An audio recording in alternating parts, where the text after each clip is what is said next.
بسم اللہ الرحمن الرحیم۔ سورہ بقرہ کی آیت نمبر 127 سے 128 تک کا مضمون ہے ابراہیم و اسماعیل علیہ السلام کی دعائیں۔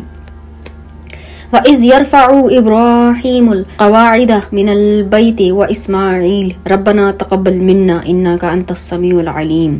ترجمہ: اور یاد کرو جب اٹھا رہے تھے ابراہیم علیہ السلام بنیادیں خانہ کعبہ کی اور اسماعیل علیہ السلام بھی، اے پروردگار قبول فرما ہم سے یہ عمل، بے شک تو ہی سب کچھ سننے والا سب کچھ جاننے والا ہے۔ تفسیر: خود کعبہ کی دیواریں چن رہے ہیں، بلند اقبال فرزند پتھر اور گارا اٹھا اٹھا کر لا رہا ہے، نسیم رحمت کے جھونکوں سے دلوں کے غنچے شگفتہ ہو رہے ہیں، کیف و سرور کی ایک ناقابل بیان کیفیت طاری ہے۔ اس وقت اللہ کے یہ دونوں مقبول بندے اپنے رب کریم سے مانگ رہے ہیں اور وہ دیے چلا جا رہا ہے، دامن طلب پھیلا ہوا ہے اور دست کرم مصروف جود عطا ہے۔ اپنے لیے اور اپنی اولاد کے لیے اتنا ہی مانگا کہ لذت نیاز اور ملے، لطف عبادت میں اور اضافہ ہو۔ ربنا وجعلنا مسلمین لک ومن ذریاتنا امۃ مسلمۃ لک وارنا مناسکنا وتب علینا انک انت التواب الرحیم۔ ترجمہ: اے ہمارے رب بنا دے ہم کو فرما بردار اپنا اور ہماری اولاد سے بھی ایک ایسی جماعت پیدا کرنا جو تیری فرما بردار ہو، اور بتا دے ہمیں ہماری عبادت کے طریقے، اور توجہ فرما ہم پر اپنی رحمت سے، بے شک تو ہی بہت توبہ قبول کرنے والا ہمیشہ رحم فرمانے والا ہے۔ اگلی 129 آیت کا مضمون ہے ابراہیم و اسماعیل کی عظیم ترین دعائیں۔ ربنا وبعث فیہم رسول منہم یتلو علیہم آیاتک ویعلمہم الکتاب والحکمت ویزکیہم انک انت العزیز الحکیم۔ ترجمہ: اے ہمارے رب بھیج ان میں ایک برگزیدہ رسول انہی میں سے، تاکہ پڑھ کر سنائے انہیں تیری آیتیں اور سکھائے انہیں یہ کتاب اور دانائی کی باتیں، اور پاک صاف کر دے انہیں، بے شک تو ہی بہت زبردست حکمت والا ہے۔ تفسیر: اپنے لیے اور اپنی اولاد کے لیے دعا مانگنے کے بعد اللہ تعالیٰ سے ایک ایسے جلیل القدر رسول کی بعثت کے لیے التجا کی جا رہی ہے جس کا دامن رحمت اتنا کشادہ اور خوان کرم اتنا وسیع ہو کہ ہر خاص و عام اس سے فائدہ اٹھا سکے۔ اب یہ دیکھنا ہے کہ اس دعا کا مصداق کون ہے۔ قرآن کے الفاظ پر غور کرنے سے حقیقت کھل جاتی ہے۔ وَبَعَثْتُ فِيهِمْ اور رسول منہم پر غور فرمائیے، ہم کی ضمیر کا مرجع یا امت مسلمہ ہے یا ذریتنا ہے، اس کے علاوہ کوئی اور لفظ نہیں جو کسی تعویل سے بھی ہم کا مرجع بنایا جا سکتا ہو۔ ان دونوں لفظوں میں سے کسی ایک کو آپ مرجع بنائیے تو پہلی صورت میں معنی یہ ہوگا کہ امت مسلمہ میں سے جو ہماری ابراہیم و اسماعیل علیہ السلام، کیونکہ یہی دونوں دعا کرنے والے ہیں، تیسرا اور کوئی نہیں، اولاد میں سے ہو، رسول معبوس فرما۔ دوسری صورت میں یہ معنی ہوگا کہ ہماری اولاد میں سے ایک رسول معبوس فرما۔ دونوں صورتوں سے یہی ثابت ہوتا ہے کہ اس دعا کا وہی مصداق ہے جو ابراہیم اور اسماعیل علیہ السلام دونوں کی نسل سے ہو، اور جو حضرت ابراہیم علیہ السلام کی نسل سے تو ہے لیکن حضرت اسماعیل علیہ السلام کی نسل سے نہیں، مثلا اولاد اسحاق علیہ السلام، وہ اس دعا کا مصداق نہیں بن سکتے۔ اور لطف ازدی ملاحظہ ہو کہ ان دو حضرات کی نسل سے حضور کریم صلی اللہ علیہ وسلم کے علاوہ کوئی رسول مبعوث نہیں ہوا، بلکہ کسی کو جھوٹا دعوی نبوت کرنے کی توفیق بھی نہیں ہوئی، تاکہ یہ حقیقت ہر شک و شبہ سے بالاتر رہے کہ وہ ذات مصطفیٰ علیہ السلام تھی جس کے لیے خلیل و ذبیح دعائیں کرتے رہے۔ رسولاً مفرد اور نکرہ منون استعمال ہوا، جس سے اس امر کی طرف اشارہ ہے کہ وہ ہوگا بھی ایک اور ہوگا بے مثال صاحب شان و عظیم۔ حضور صلی اللہ علیہ وسلم نے خود بھی فرمایا کہ ترجمہ: میں اپنے باپ کی دعا ہوں۔ اگلا ہے اس رسول کے 3 فرائض گنوائے جا رہے ہیں۔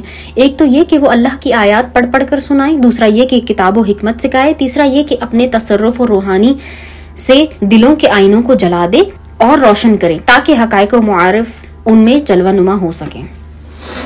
اگلا ہے حکمت سے کیا مراد ہے۔ اس کے سمجھنے سے ایک بہت بڑے فتنے کا اصولی رد ہو جائے گا۔ حکمت کہتے ہیں ہر چیز کو اپنے محل اور موقع پر رکھنا، یعنی الحکمتہ کا لفظ جو مذکور ہے اس سے مراد احکام قرآنی کی ایسی تفصیل اور ان کا ایسا بیان ہے جسے جاننے کے بعد انسان ان احکام کی ایسی تعمیل کر سکے جسے قرآن نازل کرنے والا خدا کا منشا ہے۔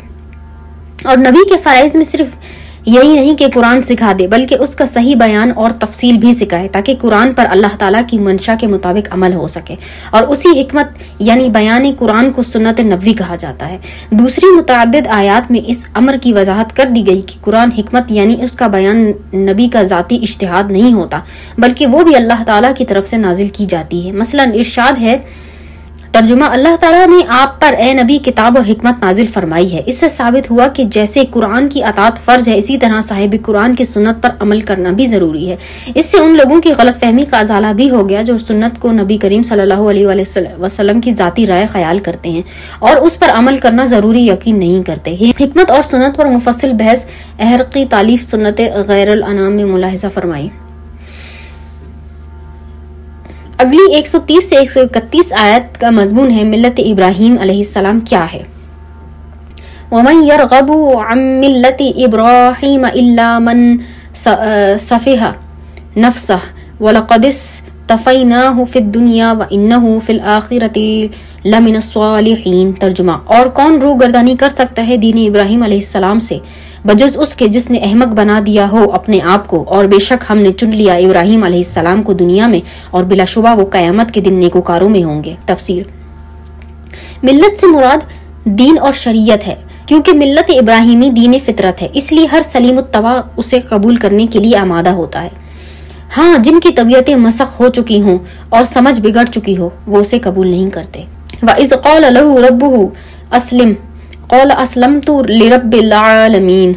ترجمہ، اور یاد کرو جب فرمایا اس کو اس کے رب نے اے ابراہیم علیہ السلام گردن جھکا دو، عرض کی میں نے اپنی گردن جھکا دی سارے جہانوں کے پروردگار کے سامنے۔ تفسیر، اسلام کا معنی ہے اللہ تعالیٰ کے حکم کے سامنے گردن رکھ دینا، یعنی اپنی راحت اور تکلیف، اپنے نفع اور نقصان، اپنی رائے یا خواہش کو بالکل نظر انداز کر کے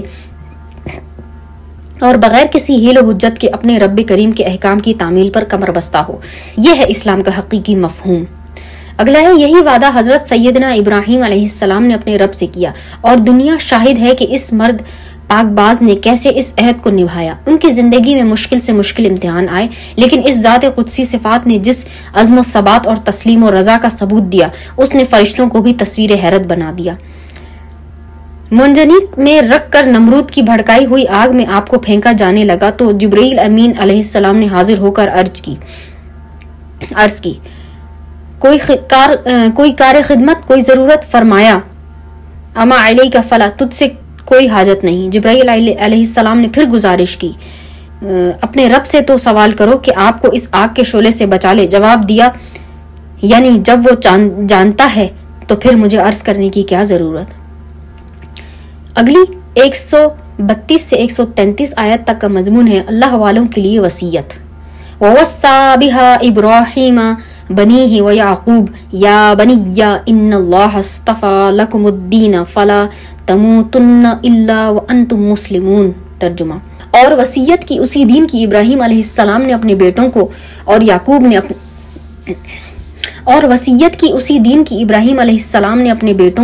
یعقوب نے اے میرے بچوں، بے شک اللہ نے پسند فرمایا ہے تمہارے لیے یہی دین، سو تم ہرگز نہ مرنا مگر اس حال میں کہ تم مسلمان ہو۔ تفسیر، حضرت ابراہیم اور حضرت یعقوب علیہ السلام نے اپنی اولاد کو دین اسلام پر ثابت قدم رہنے کی وصیت فرماتے ہوئے جو الفاظ استعمال کیے ہیں ان سے زیادہ مختصر اور زوردار الفاظ مل نہیں سکتے۔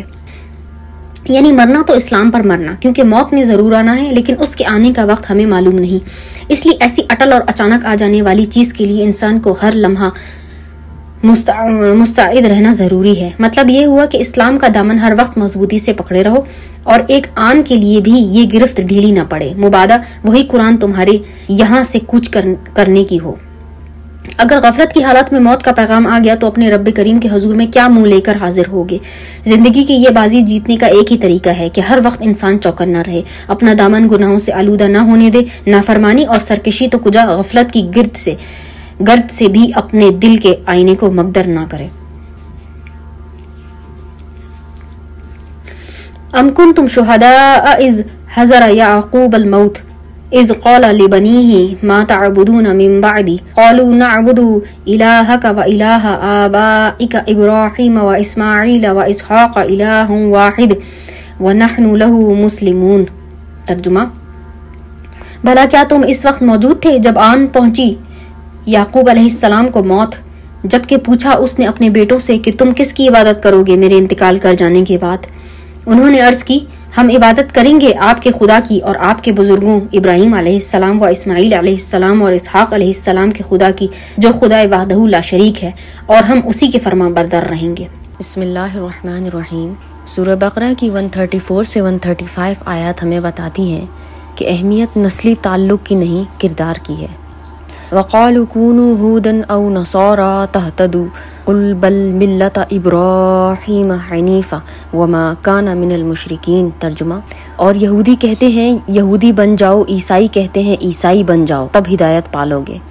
آپ فرمائیے میرا دین تو دین ابراہیم ہے جو باطل سے منہ موڑنے والا حق پسند تھا اور وہ نہیں تھا شرک کرنے والوں سے۔ تفسیر، یہودیوں اور نصرانیوں کو حضرت ابراہیم علیہ السلام کی اولاد ہونے پر بڑا ناز تھا۔ وہ ہر محفل اور مجلس میں اس نسبت سے فخر کیا کرتے تھے اور اپنی صداقت کی یہی دلیل پیش کرتے کہ ہم دین ابراہیم کے پیروکار ہیں، لیکن بجائے اس کے کہ ان کے بتائے ہوئے راستے پر گامزن ہوتے، انہوں نے الٹا حضرت خلیل اللہ کو یہودی اور عیسائی ثابت کرنا شروع کر دیا۔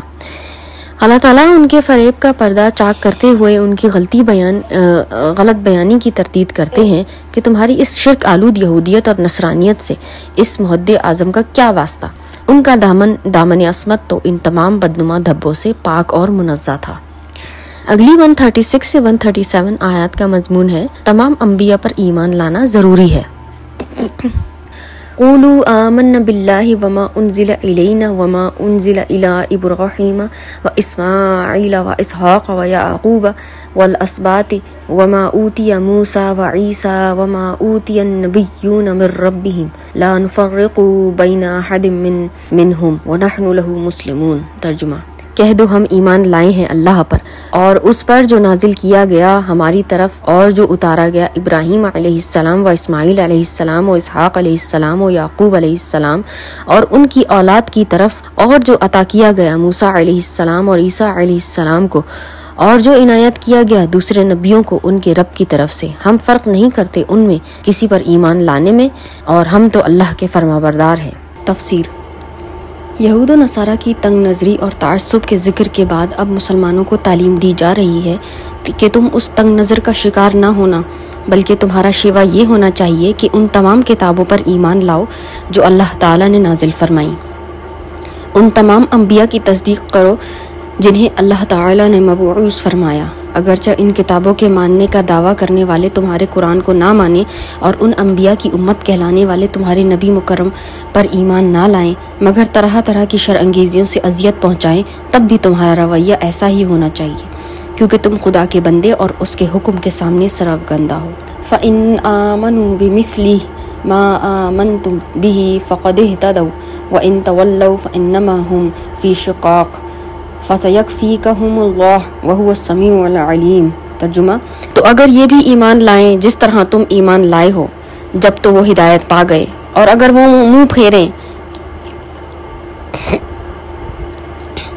تو اگر یہ بھی ایمان لائیں جس طرح تم ایمان لائے ہو جب تو وہ ہدایت پا گئے، اور اگر وہ منہ پھیریں تو معلوم ہو گیا کہ وہی مخالفت پر کمر بستہ ہیں، تو کافی ہو جائے گا آپ کو ان کے مقابلے میں اللہ، اور وہ سب کچھ سننے والا سب کچھ جاننے والا ہے۔ اگلی 138 سے 139 آیت کا مضمون ہے اللہ تعالیٰ کی بندگی کا رنگ ہی سب سے اچھا ہے۔ صبغۃ اللہ ومن احسن من اللہ صبغہ ونحن لہ عابدون۔ ترجمہ، ہم پر اللہ کا رنگ چڑھا ہے اور کس کا رنگ خوبصورت ہے اللہ کے رنگ سے، ہم تو اسی کی عبادت گزار ہیں۔ تفسیر، یہود کی رسم تھی کہ جب کوئی ان کے دین میں داخل ہوتا تو اسے رنگدار پانی سے غسل دیتے، پھر عیسائیوں نے بھی اسے اختیار کر لیا، اور جب کوئی بچہ پیدا ہوتا تو زرد رنگ کے پانی سے اسے غسل دیتے جسے بیپٹزم کہا جاتا ہے، اور پھر یہ سمجھتے کہ اب اس پر یہودیت اور عیسائیت کا رنگ چڑھ گیا ہے۔ قرآن فرماتا ہے کہ رنگ چڑھانا ہے تو اللہ کا رنگ چڑھاؤ جو نہ پانی سے دھلے، نہ دھوپ سے اڑے، اور نہ وقت گزرنے پر پھیکا پڑے۔ بھلا یہ ناپائیدار رنگ بھی کوئی رنگ ہے جس پر تم اترا رہے ہو؟ اور اللہ کا رنگ یہی توحید خالص کا رنگ ہے جس کو چڑھانے والا سید انس جا محمد صلی اللہ علیہ وآلہ وسلم ہے۔ قل اتحاجوننا فی اللہ وہو ربنا وربکم وَلَنَا أَعْمَالُنَا وَلَكُمْ أَعْمَالُكُمْ وَنَحْنُ لَهُ مُخْلِصُونَ۔ ترجمہ، آپ فرمائیے کیا تم جھگڑتے ہو ہمارے ساتھ اللہ کے بارے میں، حالانکہ وہ ہمارا بھی مالک ہے اور تمہارا بھی مالک، اور ہمیں ہمارے اعمال اور تمہیں تمہارے اعمال فائدہ پہنچائیں گے، ہم تو اسی کے اخلاص سے عبادت کرتے ہیں۔ اگلا 140 سے 141 مضمون ہے نجات کا دار و مدار اپنے عمل پر ہے۔ ام تقولون ان ابراہیم و اسماعیل و اسحاق و یعقوب والاسباط كانوا هودا او نصارى قل اانتم اعلم ام اللہ ومن اظلم ممن کتم شہادۃ عنده من اللہ وما اللہ بغافل عما تعملون۔ ترجمہ، کیا تم کہتے ہو کہ ابراہیم علیہ السلام و اسماعیل علیہ السلام و اسحاق علیہ السلام و یعقوب علیہ السلام اور ان کے بیٹے یہودی تھے یا عیسائی؟ فرمائیے کیا تم زیادہ جانتے ہو یا اللہ، اور کون زیادہ ظالم ہے اس سے جو چھپاتا ہے گواہی جو اللہ کی طرف سے اس کے پاس ہے، اور اللہ بے خبر نہیں ہے جو تم کر رہے ہو۔ تلک امۃ قد خلت لہا ما کسبت ولکم ما کسبتم ولا تسألون عما كانوا يعملون۔ ترجمہ، وہ ایک امت تھی جو گزر چکی، اسے ملے گا جو اس نے کمایا اور تمہیں ملے گا جو تم نے کمایا، اور تم سے نہ پوچھا جائے گا اس سے جو وہ کیا کرتے تھے۔ دوسرا سپارہ سیقول اور 142 سے 143 آیت سورہ بقرہ کی امت مسلمہ کی کٹھن ذمہ داری کے متعلق ہے۔ بسم اللہ الرحمن الرحیم۔ سیقول السفہاء من الناس ما ولاہم عن قبلتہم التی کانوا علیہا قل اللہ المشرق والمغرب یہدی من یشاء الی صراط مستقیم۔ ترجمہ، اب کہیں گے بے وقوف لوگ کہ کس چیز نے پھیر دیا ان مسلمانوں کو اپنے قبلے سے جس پر وہ اب تک تھے۔ آپ فرمائیے اللہ ہی کا ہے مشرق بھی اور مغرب بھی، ہدایت دیتا ہے جسے چاہتا ہے سیدھے راستے کی طرف۔ تفسیر، حضور نبی کریم صلی اللہ علیہ وسلم جب مکہ مکرمہ سے ہجرت کر کے مدینہ منورہ تشریف فرما ہوئے تو بیت المقدس کی طرف جو اہل کتاب کا قبلہ تھا رخ کر کے نماز ادا فرماتے رہے۔ 16-17 ماہ اسی پر عمل رہا، لیکن حضور صلی اللہ علیہ وسلم کی دلی آرزو یہی تھی کہ کعبہ جسے حضرت خلیل اللہ نے تعمیر کیا امت مسلمہ کا قبلہ بنایا جائے۔ اللہ تعالیٰ اپنے حبیب کی آرزو کو پورا کرنے سے پہلے معترضین کے اعتراضات کا ذکر فرماتے ہیں تاکہ جب وہ اعتراضات کی بوچھاڑ کریں تو مسلمان کسی تذبذب کا شکار نہ ہو جائیں، بلکہ تمام قیل و قال سے بے نیاز ہو کر نہایت اطمینان سے اپنے مالک کے فرمان کی تعمیل کریں۔ پہلے بتا دیا کہ قبلے کی تبدیلی پر اعتراض صرف سطحی قسم کے لوگ ہی کریں گے جو اپنی کمکلی کی وجہ سے یہ خیال کیے بیٹھے ہیں کہ بیت المقدس کی سمت میں کوئی ذاتی خصوصیت ہے جس کی وجہ سے اسے قبلہ بنایا گیا تھا، اور وہ خصوصیت کسی اور سمت میں نہیں، اس لیے بیت المقدس کے بغیر کوئی اور قبلہ بن ہی نہیں سکتا، حالانکہ سمت ہونے میں تمام سمتیں یکساں ہیں۔ آج تک اگر یہ سمت قبلہ بنی رہی تو اس کی صرف یہی ایک وجہ تھی کہ اللہ تعالیٰ نے اپنے حکم سے اسے قبلہ مقرر فرما دیا۔ کسی کو اعتراض کا کیا حق؟ جو لوگ اتنی آسان سی بات بھی نہیں سمجھ سکتے وہ نادان اور بے سمجھ نہیں تو اور کیا ہیں۔ وَكَذَلِكَ جَعَلْنَاكُمْ أُمَّةً وَسَطًا لِتَكُونُوا شُهَدَاءَ عَلَى النَّاسِ وَيَكُونَ الرَّسُولُ عَلَيْكُمْ شَهِيدًا وَمَا جَعَلْنَا الْقِبْلَةَ الَّتِي كُنْتَ عَلَيْهَا إِلَّا لنعلم من يتبع الرسول ممن ينقلب على عقبه وإن كانت لكبيرة إلا على الذين هدى الله وما كان الله ليضيع إيمانكم إن الله بالناس لرؤوف رحيم۔ ترجمہ، اور اسی طرح ہم نے بنا دیا تمہیں اے مسلمانوں بہترین امت تاکہ تم گواہ بنو لوگوں پر اور ہمارا رسول تم پر گواہ ہو، اور نہیں مقرر کیا ہم نے بیت المقدس کو قبلہ جس پر آپ اب تک رہے مگر اس لیے کہ ہم دیکھ لیں کہ کون پیروی کرتا ہے ہمارے رسول کی اور کون مڑتا ہے الٹے پاؤں۔ بے شک یہ حکم بہت بھاری ہے مگر ان پر بھاری نہیں جنہیں اللہ نے ہدایت فرمائی، اور انہیں اللہ کی یہ شان کے ضائع کر دے تمہارا ایمان۔ بے شک اللہ تعالیٰ لوگوں پر بہت ہی مہربان اور رحم فرمانے والا ہے۔ تفسیر، یعنی جیسے ہم نے قبلے کا معاملے میں تمہیں راہ راست اختیار کرنے کی توفیق بخشی، اسی طرح ہر معاملے میں تمہیں امت وسط بنایا۔ وسط کا لفظ قابل غور ہے، اس کا معنی ہے درمیان، ہر چیز کا درمیانی حصہ ہی اس کا عمدہ ترین حصہ ہوا کرتا ہے۔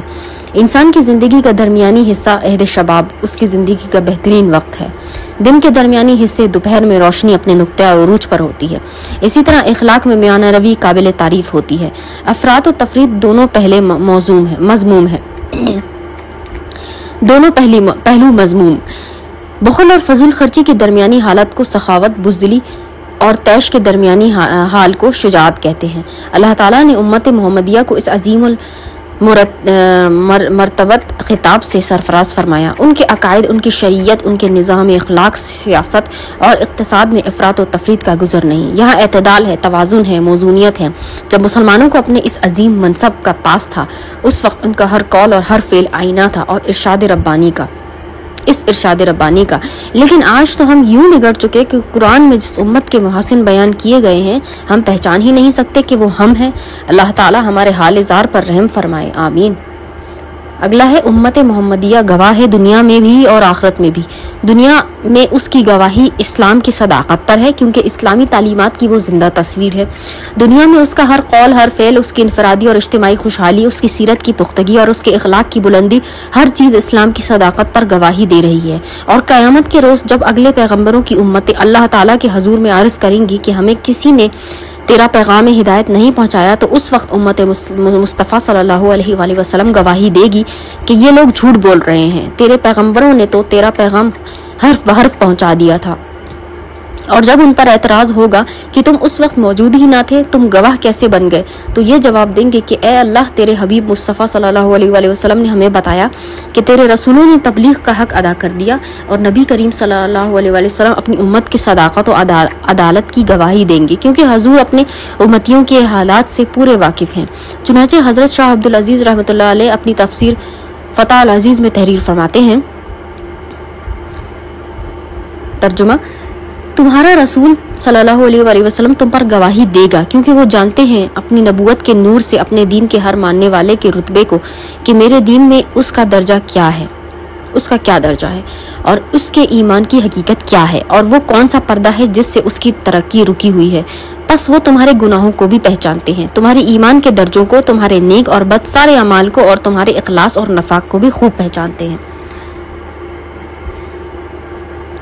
اگلا ہے فصولہ 17 ماہ کے لیے بیت المقدس کو قبلہ رخ مقرر کرنے اور پھر کعبہ کو حسب سابق قبلہ بنا دینے کی ایک حکمت بیان کی جا رہی ہے کہ وہ جو نبی صلی اللہ علیہ وآلہ وسلم کی بے چون چراں اطاعت کرتے ہیں، ان لوگوں سے ممتاز اور علیحدہ ہو جائیں جو بات بات پر اعتراض کرنے اور اپنی عقل کی سند حاصل کرنے کے خوگر ہیں۔ لنا علم کا عام معنی تو یہ ہے تاکہ ہم جان لیں۔ اس سے یہ شبہ ہوتا ہے کہ کیا اللہ تعالیٰ پہلے ان کو نہیں جانتا؟ اس لیے قرطبی رحمۃ اللہ علیہ نے حضرت علی کرم اللہ وجہ سے لعنہ کے معنی نقل کیے ہیں، یعنی جو چیز ہمارے علم ازلی میں قدیم سے ہے اسے وقوع پذیر ہوتے ہوئے دیکھ لیا جائے۔ یعنی اہل عرب لفظ علم رؤیت یعنی دیکھنے کے معنی میں اور رؤیت علم کے معنی میں عام استعمال کرتے رہتے ہیں، اس لیے اب کوئی اشکال نہ رہا۔ متی اور معترض کی پہچان کے سوا تحویل قبلہ میں یہ حکمت بھی ہو سکتی ہے کہ اس سے اس امر کا اعلان مقصود ہو کہ اب سیادت اور نبوت بنی اسرائیل سے منتقل ہو کر اولاد اسماعیل میں آ گئی، اسی لیے کعبے کو قبلہ بنا دیا گیا۔ اگلا ہے بعض صحابہ رضوان اللہ علیہم کو یہ خیال گزرا کہ جو مسلمان بیت المقدس کی طرف نمازیں پڑھتے رہے اور تحویل قبلہ سے پہلے انتقال کر گئے، ان کی نمازیں تو ضائع ہو گئیں۔ ان کی تسکین کے لیے فرمایا کہ ان کی نمازیں ضائع نہیں ہوئیں، وہ تو اللہ تعالیٰ کے حکم سے ہی بیت المقدس کی طرف منہ کر کے نمازیں ادا کرتے رہے، اس لیے ضائع ہونے کا تو سوال ہی پیدا نہیں ہوتا۔